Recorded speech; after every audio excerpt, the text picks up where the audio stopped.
So Phil, the Peugeot 206 is slightly more expensive than other small cars in the marketplace, but that reflects in the fact that they do hold their value very well, don't they? Yes, they do hold their value a little bit better than other small cars on the market, mainly because they're all new. I mean, they've literally been out for the last couple of years.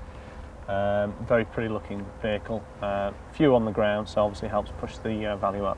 I suppose the 206, when it was first launched in, I think it was late 1998, early 99, had a bit of a tough job. I mean, it was to replace the very popular 205, wasn't it? They obviously thought about it long and hard before they launched it. I mean, everybody agrees that the thing looks absolutely superb on the road and in the showroom.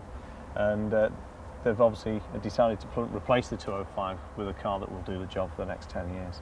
What about the sort of special editions? They tend to launch lots of special editions. Indeed, this is one, isn't it? It's a way of pumping the numbers up in the marketplace. The manufacturers will load the car up with a different interior, tinted glass, maybe a sunroof, metallic paint, and helps reduce the value of the vehicle slightly, but obviously it just makes it more desirable in the marketplace. So what sort of price was this car when it was new, and what sort of money would it retail for at the moment? Around £9,000 new in the showroom, but this car is just less than 12 months old, and it's retailing at just under £7,000.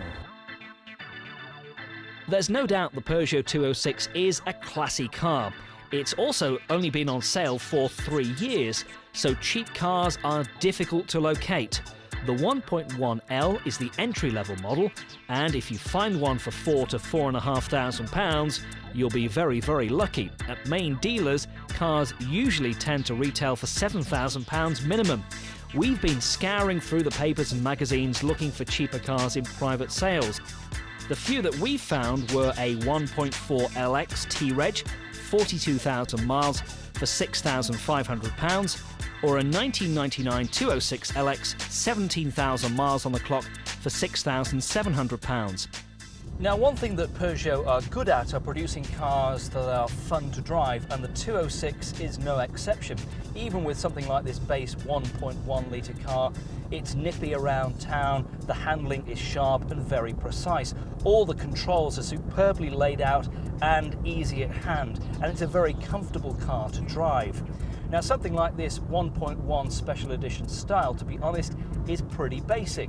In terms of kit on it, well, it's not got an awful lot. It's got a 5-speed gearbox, it's got power assisted steering, and that's about it. It's got those windy window things, you get a radio cassette, but no sunroof, no air conditioning, nothing like that. If you want something that's quick in the 206 range, well, the car to go for, of course, is the 2-litre GTI.